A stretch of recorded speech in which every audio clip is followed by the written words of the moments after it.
그러니까 화가가 본 조선화 이런 책인데요. 그 이제 제가 제 직업이 화가다 보니까 이 책을 쓰는데 저는 그 미술 사학자도 아니고 또 미술 비평가도 아니고 그러므로 그 화가가 보는 어떤 특별한 관점 그것은 이제 어떻게 생각하면은 좀 더 신선할 수도 있고 또 감성적일 수도 있고 약간은 그 시적인 어떤 감흥을 좀 이렇게 풀어서 책을 만들어 봤어요.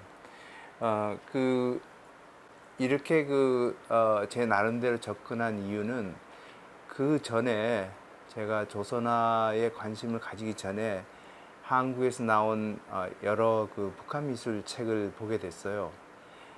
그랬더니 이거는 제가 한번 다시 다른 각도로 한번 시작해 볼 그런 여지가 있구나. 그래서 이 책을 쓰게 됐어요.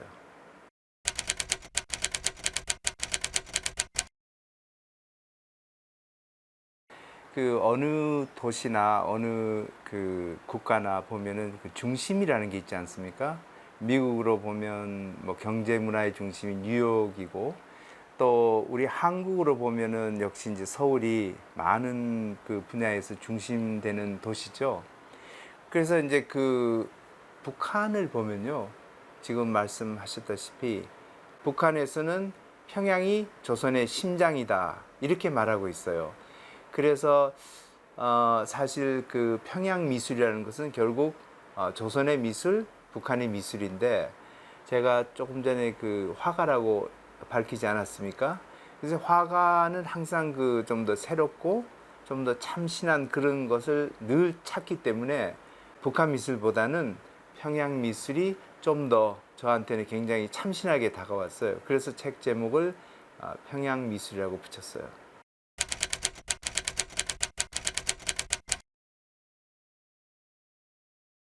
지금 돌이켜 생각해 보니까 그것이 제 운명이 아니었던가 하는 생각이 들어요. 왜냐하면 그 우연스럽게 제가 사는 미국 워싱턴에서 어느 북한 미술 작품을 가지고 있는 컬렉터가 가지고 있는 작품 중에서 제가 한 점을 보게 됐는데 그것이 조선화 작품이었어요. 그런데 그 작품을 보고 제가 그 두 가지 충격을 받았어요. 첫 번째 받은 충격은 어릴 때부터 제가 이렇게 한국에서 자라면서 방공 교육을 아주 강하게 받았어요. 우리 뭐 남한 있는 분들이 다 그랬다시피. 그래서 그 조선화에 등장하는 인물이 김일성의 그 모습이 등장해요. 그래서 제가 사실은 이 몸으로 육체적으로 이렇게 뒤로 흠칫 물러서는 그런 어떤 반응을 보였어요. 그런 그 반응을 보인 배경에는 제가 대학교를 서울에서 다니면서 그때가 1970년도인데 유신 정권 하에서 그 방공이라는 그 이름 하에 많은 젊은이들이 체포 그리고 고문 또 처형까지 당하는 그야말로 그 상황을 제가 이 곁에서 체험하면서 김일성, 북한 이런 데 대한 그 굉장한 두려움이 있었어요. 그래서 그 그림을 보고 굉장히 놀랐던 거예요. 그 다음 두 번째 충격은 화가로서 다시 이제 재정비해서 보게 됐죠, 그림을.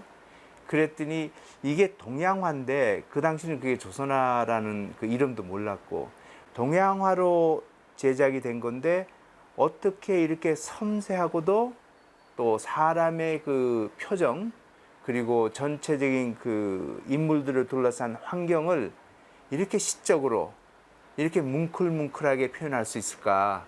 거기에 대해서 제가 또 충격을 받았어요. 그래서 그 그림을 본 것이 계기가 돼서 조선화를 좀 더 연구를 해봐야 되겠다. 이렇게 해서 이제 시작이 됐어요.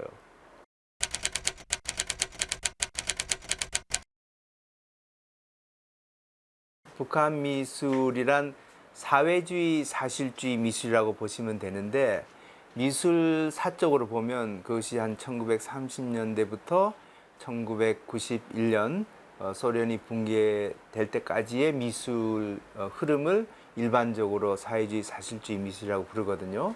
그런데 이제 그 미술 사학자들은 소련이 그 체제가 붕괴됐을 때 그때까지를 사회주의 사실주의 미술의 기간이다 이렇게 보고 있는데 제 생각은 조금 다르죠.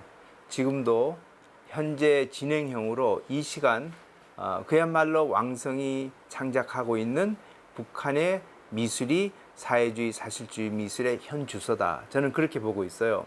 그런데 북한의 그 사회주의 사실주의 미술의 특성이라면은 역시 그 인민을 위하고 국가를 위한 그림을 그리는 거죠. 한마디로 얘기해서 그 선전, 선동 그리고 프로파간다적인 성격이 아주 강하죠.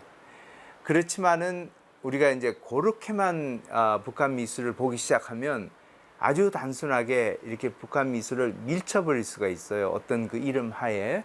그렇지만은 그 속에서 그거를 넘어서서 북한 미술을 들여다봤을 때는 정말로 거기는 그 각 창작가들의 고뇌도 들어있고 그야말로 피땀 흘리는 그런 노력의 흔적도 들어있고 그리고 본인이 창작하고자 하는 어떤 주제를 얼마나 열심히 최고도로 발휘하기 위해서 노력하는 그 흔적들이 쭉 들어있어요. 그런데 재밌는 것은 이 북한의 그 사회주의 사실주의 미술의 그 주제는 통제된 주제, 제한적인 주제라고 볼 수 있죠. 그래서 이건 굉장히 중요한 얘기인데 북한의 미술을 우리가 비평할 때 비판을 할 때 나오는 말이 똑같은 그림을 붕어빵 찍어내듯이 그린다 하는 그런 평이 많이 나돌고 있어요. 그 평을 가지고 제가 그것이 아니다 기다 하기보다는 북한의 미술을 좀 더 다양하게 만약에 볼 기회가 있다면 그 외에 다른 그 다양한 면모가 들어있다. 그것은 이제 다시 말해서 인민을 위한 미술을 그리다 보니까 인민들이 이해할 수 있는 그림을 그려야 되고 그러니까 사실주의를 하는 거예요. 체제는 사회주의고 그려야 되는 건 사실주의예요. 그래서 사실주의 그림을 그리는데 보면은 여러 군상을 그리는 그 과정에서 각각 인민의 그 섬세한 감정 표현 그런 것이 아주 그 다른 동양화, 다른 서양화에서도 나오지 않는 그런 아주 미묘한 그 디테일한 뉘앙스들이 들어 있어요. 그래서 그거를 봤을 때는 야, 이 작가들이 이렇게 작품을 표현하기 위해서 얼마나 그 깊은 고민을 했을까. 이런 것이 그 북한 미술만이 가지고 있는 사회주의 사실주의 미술 중에서도 소련하고도 다른 점이에요. 물론 이제 그 중국하고도 다른 점이고요. 그래서 그러한 그 어떤 세부적인 것을 볼 수 있을 때까지 북한 미술을 좀 찾아봐야 돼요.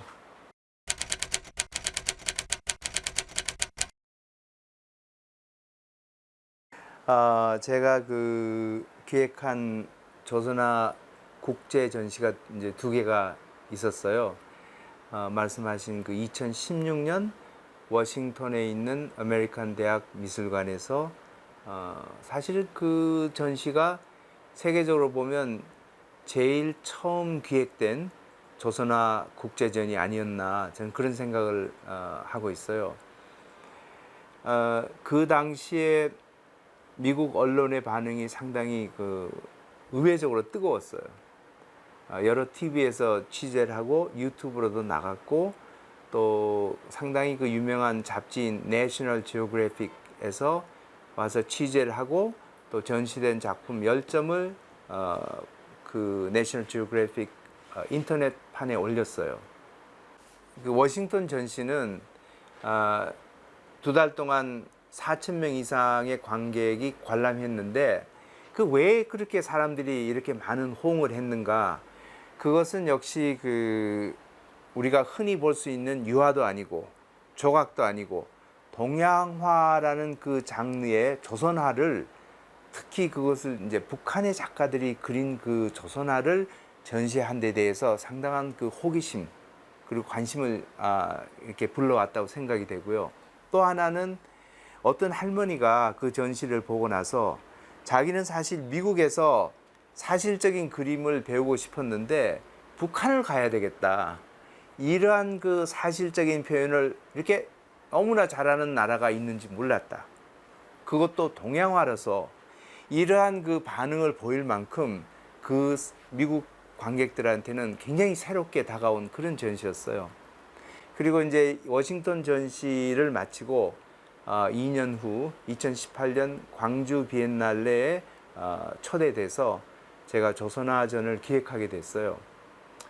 근데 광주 비엔날레 그 조선화전이 갖는 당시의 그 위상이랄까 그런 반응, 결과 이런 것을 다시 되돌아보면은 광주 비엔날레가 당시 그 시작한 지가 상당히 오래된 비엔날레였기 때문에 관객들의 반응이라든가 관심이 점차 줄어들고 있었어요. 그런데 전시가 끝나고 기자단들이 취재를 해서 가져온 그 결과가 북한의 조선화 때문에 20%의 관객이 늘었다 하는 결과를 도출했다. 이제 이런 얘기를 저한테 얘기를 해줬어요. 그런데 광주라는 그 지역의 특성도 있었지만 이 전시가 갖는 그 특성이 조선화로서 워싱턴보다도 훨씬 더 큰 세계에서 아마도 제일 큰 조선화 전시가 아니었나 그런 생각도 했고 국내뿐만 아니라 그 해외 언론이 너무나 그 반응이 좋았어요.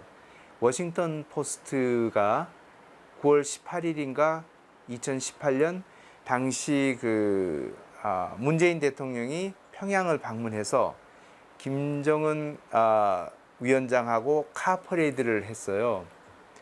이제 그 전에 워싱턴 포스트 기자가 저를 여러 번 인터뷰를 했고 이제 다 준비를 해놨는데 워싱턴 포스트 데스크에서 전면에 그 특집을 실었어요.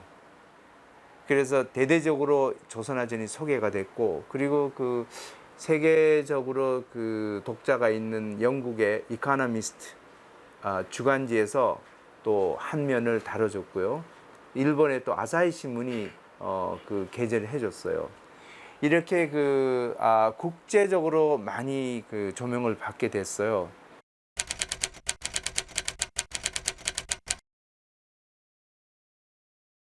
네, 일본에서의 강연은 그 계기가 된 것이 한글로 쓴 평양미술 조선화 너는 누구냐가 이제 2018년에 나왔잖아요. 2019년에는 영문판이 출판이 됐어요. 그 다음에 2021년에 일본어판이 나왔어요. 그래서 도쿄에 있는 쉐이도샤 출판사에서 일본어판이 출간이 됐는데 그 출판 기념 강연을 그때 하려고 했지만 이 코로나 팬데믹이 터져서 못했거든요. 그래서 올해 2022년에 이제 출판 기념 강연회를 하게 된 거예요. 그런데 일본에서의 그 강연은 굉장히 그 한국이나 미국에서 한 강연하고 많이 달랐어요. 말씀하셨다시피 그 한국하고 일본하고 북한, 그리고 이 코리아 반도 내에서의 남북의 관계, 이런 복잡하고 미묘한 관계 속에서 북한의 미술, 그 중에서도 조선화를 일본, 도쿄하고 교토에서 했는데 거기서 강연을 한다는 것은 저 자신한테도 굉장히 그 어떤 반응이 나올까 굉장히 궁금했고요. 그리고 과연 그분들이 호응을 해줄 수 있을까? 그래서 이제 가장 그 일본에서 강연 중에서 가장 그 대표적인 강연이 교토에 있는 도시사 대학, 동지사라고 그러죠. 이 도시사 대학은 한국, 요즘은 잘 모르지만 그 옛날에 그 한국인들하고 깊은 연관이 있는 대학이에요. 거기에 그 윤동주하고 정주용 시인의 시비가 교정에 이렇게 세워져 있어요. 그만큼 그 한국인에 대한 어떤 배려를 해줄 수 있는 그런 대학이라고 볼 수 있는데 거기서 강연을 한 것은 저는 굉장히 여러 의미에서 뜻깊게 생각하고 있어요.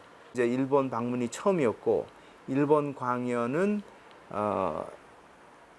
일본에 대한 제일 조선인, 제일 민단 교민들을 알 수 있는 하나의 계기가 됐어요. 그래서 놀란 것은 도쿄에서 제일 조선인 학교가 유치원부터 초등학교, 중학교, 고등학교, 대학교까지 있어요. 있는데 거기를 방문할 기회가 있었거든요. 그 전에는 일본 정부가 제일 조선인뿐만 아니라 제일 외국인에 대한 차별이 굉장히 심하다는 얘기만 들었지, 실제 가서 그 경험을 해봤더니 엄청나게 이 사람들이 핍박을 받고 있다는 걸 저는 느꼈어요. 이럴 때면은 모든 학교는 정부에 세금을 낸다고 돼 있어요. 그래서 정부는 그 세금을 받죠. 그 대신 정부는 또 보조금을 학교에 준대요. 학교가 운영되기 위해서는 운영되게 하기 위해서는 이제 보조금을 주는데, 이 제일 조선인 학교들은 세금은 내지만 보조금이 전혀 없다. 왜냐하면 정식 학교로 인가를 못 받기 때문에. 그런데 거기에는 학생들이 있고 또 그 학생들을 보내는 학부모들이 뒤에 있고, 제가 놀란 것은 이 학생들이 거기서 굉장히 활발하게 우리 말을 배우고 또 문화를 배우고, 물론 이제 그런 학교들은 대부분 북녘의 문화하고 이제 가깝죠. 이제 그러한 배경을 제가 도쿄에서 조금 느꼈고, 그 다음에 교토로 옮겨가서 강연을 하는데 많은 제일 조선인들이 참여하셨고, 또 제일 민단 교포들이 또 참가를 하셨고, 그 다음에 또 중요한 것은 일본의 코리아 반도 연구 학자들이 많이 참석하셨어요. 그래서 그 강연 분위기가 굉장히 숙연하다 그럴까? 진지한 그런 모습을 제가 강연하면서도 느꼈고, 이 강연이 동시통역으로 제가 한국어로 얘기를 하고 일본어로 동시통역하고, 또 일본의 질문자가 있으면 한국어로 동시통역을 해주고, 이제 이런 상황이었어요. 그래서 강연이 끝나고 어떤 분은 감상문을 적어서 일본말로, 제가 이제 물론 해독은 못하지만 저한테 전해주기도 하고, 또 아사히 신문에서 취재해서 기사하겠다고 그런 얘기를 했고, 지금까지도 그쪽에 관련된 사람들이 저한테 페북이나 그런 메신저로 그때 감동을 전하고 있어요. 너무 좋았다고, 언제 다시 올 수 있냐. 그래서 한국이나 미국에서의 조선화 강연하고는 좀 다른 상당히 인간적인, 그리고 민족이라든가 조국이라든가 이런 데에 대해서 좀 더 끈끈한 그런 측면에서의 반응이 있었어요. 네, 그래서 아주 특별한 강연이었습니다.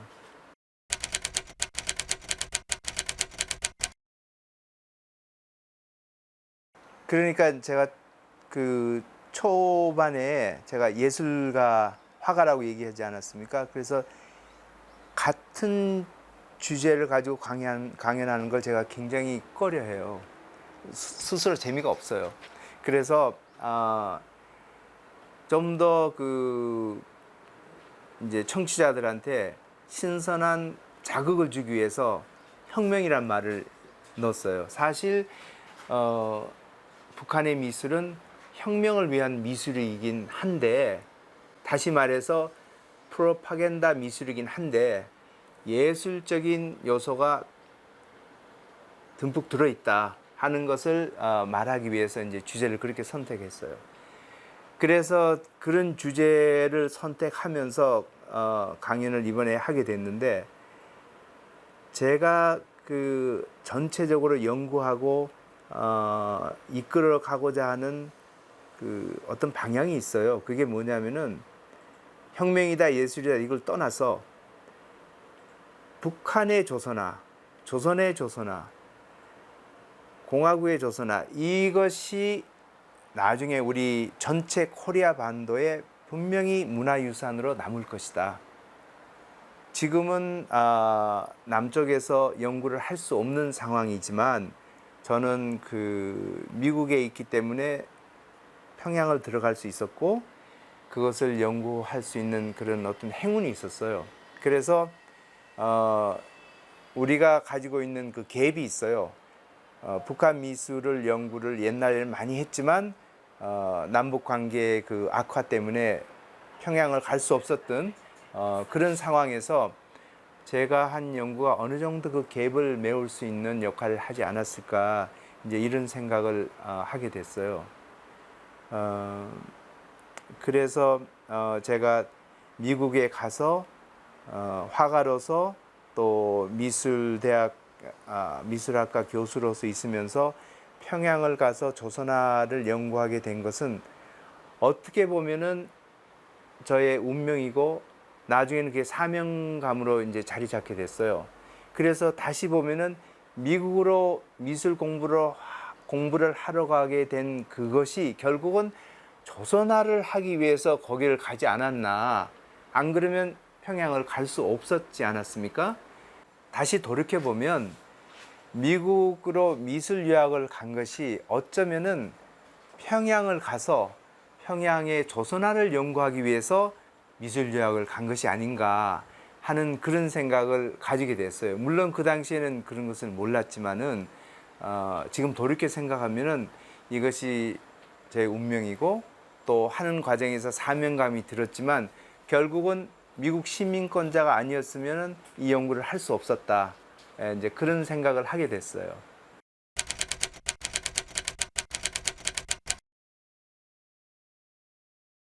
우리가 그 북한 미술이라고 어떻게 딱 단정을 하잖아요. 그 북한 미술은 이렇다.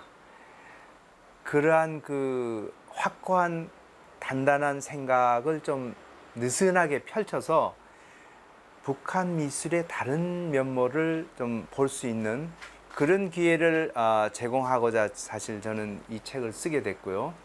그리고 북한 미술이 가지고 있는 그 매력 중에 특히 이 조선화는 다른 그 동양 3국, 이를테면 중국, 한국, 일본, 대만까지 포함해서 이 4개국에서 이제까지 해온 동양화는 완전히 다른 그야말로 동양화의 그 전통이나 흐름을 파괴한 그러한 그 동양화를 개발시킨 거예요.